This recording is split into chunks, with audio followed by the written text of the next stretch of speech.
to be honest. Jason! I intentionally scheduled you to be our last speaker because you were one of the first people to say, you know what, Kwasi, I'm in. I believe in this vision of the 2050 Forums. And you know what, you booked your plane ticket without even really confirming anything, and I was just inspired by you. I was like, oh shit, Jason's in, I'm in. Like really, honestly, that's exactly what happened. I met Jason during the pandemic. He hosted a club called the History Club, which is one of the most successful clubhouse groups. I think he has about 100,000 followers. I was the founder of another clubhouse club, the UN 75 Club, and we were kind of like this weird symbiotic relationship. And I only had 50,000 followers, so you see Jason was much more successful than I was in clubhouse. For whatever that's worth. But what I learned in that process was a little bit about Jason and his work as a historian, but also thinking about technology and how technology is actually changing history, which is kind of a weird thing to think about because history is supposed to be things that we can't change, and technology is supposed to be something that we're doing next. But Jason, talk to us about how technology is actually affecting our past. Okay, so first thing, I want to just take a minute, if we can, to acknowledge the Lunar New Year, which started. Yes! And yesterday, my wife and I were at a house on Main Street devoted to AAPI issues and AAPI causes. And it was wonderful to be around so many AAPI members of the community. And, you know, there's not as many here today, but it's an important day for many of our fellow Americans and people around the world celebrating their New Year. So I wanted to just give some respect to that. Happy New Year. And I want to take this conversation in a couple directions. So the first thing I want to say is this. I'm going to pick on you a little bit because I love you. Here it comes. Earlier, you said that the way that we shape society is through art and culture and film and music. And you left out a very important word and a very important category. And I noticed it, and I wonder if anyone else in the room noticed it. And that word was scholarship. Okay? It is the scholarship and research by scholars, by historians, anthropologists, sociologists, that has told us and showed us so much of our world.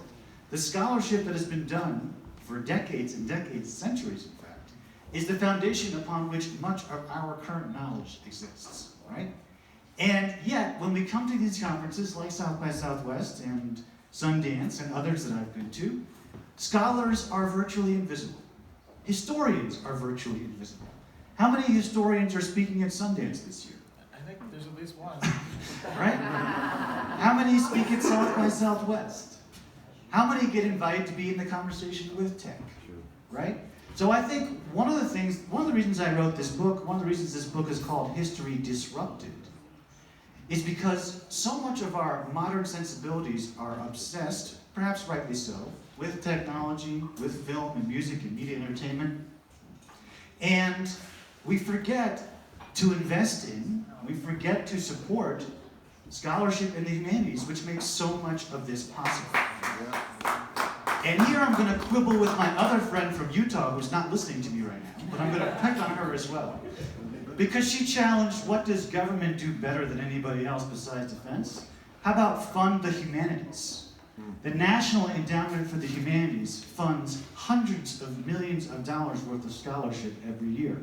And unfortunately, they are one of the only places left in the United States that funds scholarship because so much of the other money has gone towards tech and media and entertainment and other ways that people want to make money, earn influence, develop new products. In fact, if the National Endowment for the Humanities didn't exist, then the Utah State Council for the Humanities wouldn't exist because NEH funds all 50 state councils for the humanities. There wouldn't be professors at universities if it wasn't for the National Humanities Endowment for the Humanities and what the federal government makes possible through NEH, IMLS, Library of Congress, U.S. National Archives, etc. So I think one of the reasons I wrote this book, one of the reasons I wanted to come to this conference and be part of this conversation, is to disrupt all of your thinking. and to make you think critically about whether you recognize the role that historical scholarship plays in your life, whether you're doing enough to advocate for scholarship, for the humanities in your life, whether you are willing to stand with me and people like me to say that, yes, we need scholars, we need intellectualness in our society, and that intellectualness will become the foundation upon which so much else gets built. Yes. Yes! I'm in. That's the answer, Jason. I am in. Well, to that point then, did you know right now that across the country there are about 20,000 history organizations? 80% of them have a budget below $200,000. There are people in this room who make more than an entire history organization in the state of Utah. That is how underfunded history and the humanities are in this country. History departments are being closed down because of lack of funding. History teachers in schools don't have the funding to do the work, so they're going to other places. History museums are closing, particularly after the pandemic, which devastated so many museums because they rely on in-person visitors for so much of their funding. So if we believe that history is important, and that scholarship is important, and that humanities are important, and that there's a role in it for our society, we need to fund it, we need to support it, and we need to speak up. And so on the heels of this book, what I've done is I've created something called the History Communication Institute. And the goal of the HCI is to work with tech, to work with media, entertainment, policymakers, journalism, Raymond, others, to say that history is important, it needs to be a part of the fabric of our lives, but we need to think about new and different ways to communicate it. We need to do new and creative ways to get kids and students engaged with their history. We need to liven up museums and make them fun for people of all ages. Get people to engage with artifacts, see artifacts on the blockchain, take a piece of an artifact home with them, right? Connect with it in different ways.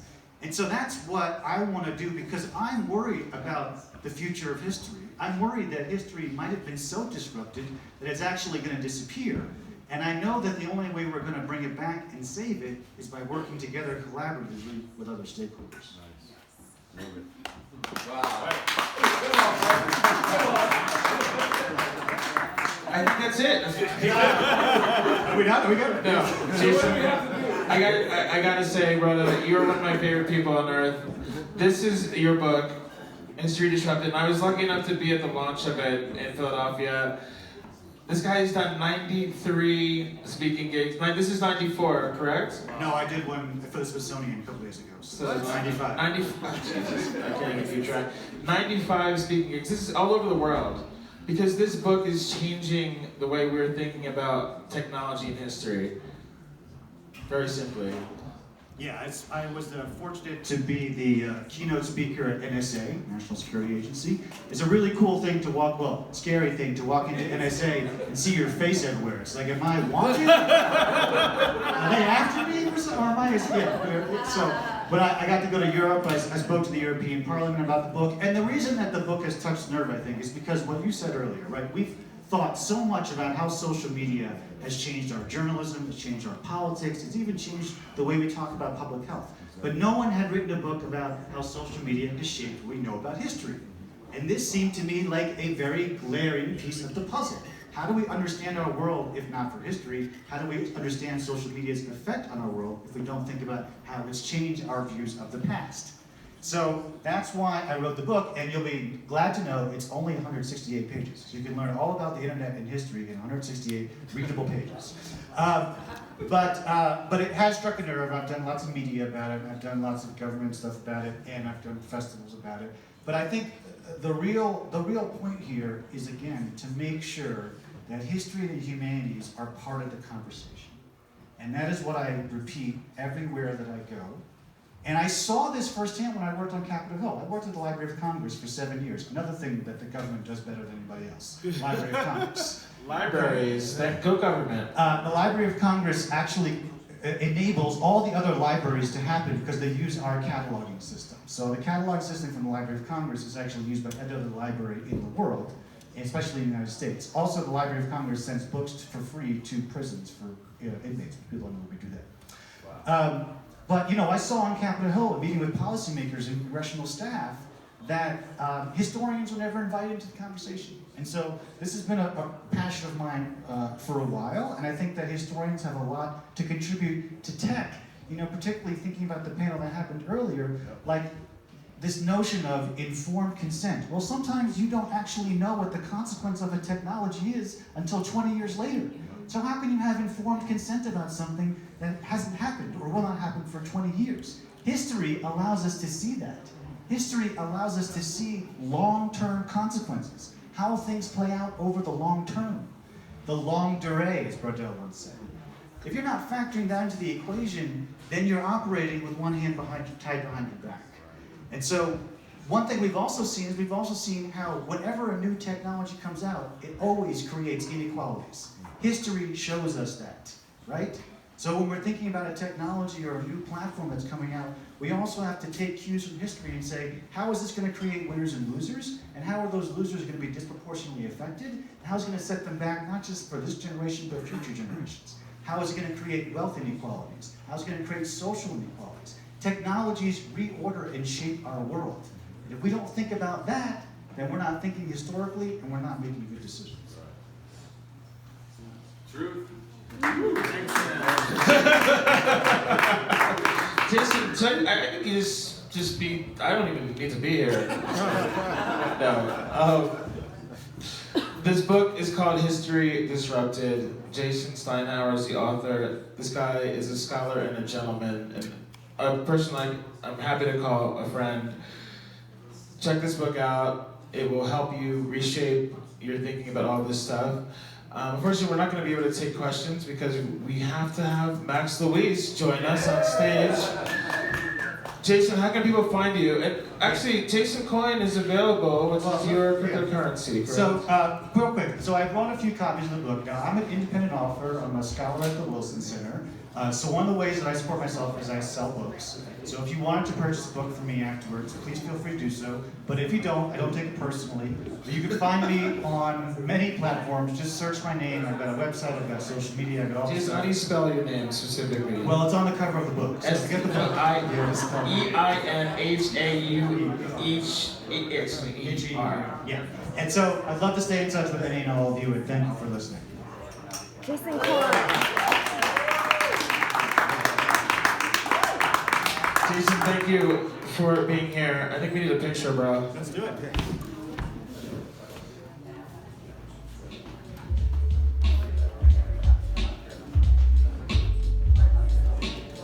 It's like red carpet at the Oscars right now.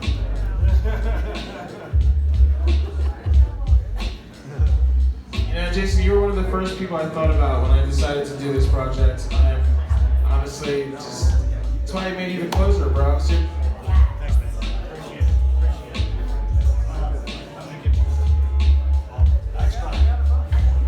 Max Louise to the stage to close out 2050 Forums at Sundance. Max Louise. And we're gonna rock it out. Thank you to all the speakers. Thank you to Misfit House. Thank you, AJ, Ramphis, Nick, Melissa. Wow, it's been an amazing experience. Thank you to all of our speakers, Sharon Migdal, Sammy Stockman, Stephen Hartman, Coach Dills. This has been a sprint. Now we're at the end of it, but you know, it's actually the beginning because this is the spark, the catalyst conversations. We haven't figured it out yet.